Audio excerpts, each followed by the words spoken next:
कोंडागांव जिले के औरंगाबाद थाना क्षेत्र में एक बाप ने अपने ही बेटे को आपसी विवाद के चलते धारदार हथियार से मार डाला। मृतक की पत्नी ने थाने आकर रिपोर्ट दर्ज कराई, जिस पर औरंगाबाद थाना पुलिस ने आरोपी पिता को 24 घंटे के भीतर गिरफ्तार कर रिमांड पर जेल भेज दिया है। पुलिस से मिली जानकारी के अनुसार औरंगाबाद थाना में मोदे बिरमा कोलियापारा की रहने वाली रजाए बाई नाग ने रिपोर्ट में बताया कि 13 सितंबर की रात मृतक के पिता उसे डांट फटकार कर रहे थे। दोनों में इस बात को लेकर विवाद हो रहा था कि खेत में निंदाई करने के लिए 3 क्विंटल धान को बेचना पड़ेगा। इस बात को लेकर दोनों में विवाद इतना बड़ा कि आरोपी के पुत्र दल सिंह गुस्से में आकर अपने पिता को 2-3 थप्पड़ मार दिया। इस दौरान दोनों में हाथापाई हुआ, तभी गुस्से में आरोपी ने पास में रखे छुरी से अपने पुत्र दल सिंह के पेट में वार कर दिया, जिससे दल सिंह लड़खड़ाते हुए जमीन पर गिरा और कुछ ही देर में उसकी मौत हो गई। आरोपी की पत्नी की रिपोर्ट पर पुलिस ने मामला दर्ज कर आरोपी लक्ष्मा राम नाग को गिरफ्तार कर लिया। आरोपी को शनिवार 14 सितंबर शनिवार न्यायिक रिमांड पर कोर्ट में पेश किया गया।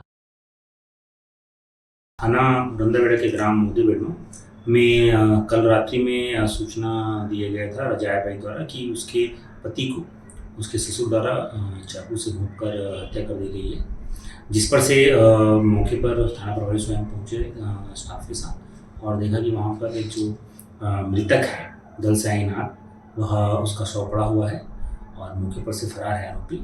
फिर पतासाजी करने के बाद विवेचना कार्रवाई पूर्ण करने पश्चात आज दिनांक को जो आरोपी है उसके पिता लक्ष्मा राम नाग को गिरफ्तार किया जाकर न्यायिक रिमांड पर भेजा जा रहे हैं। उक्त के विरुद्ध में 103(1) भारतीय न्याय संहिता के तहत FIR पंजीबद्ध किया गया है।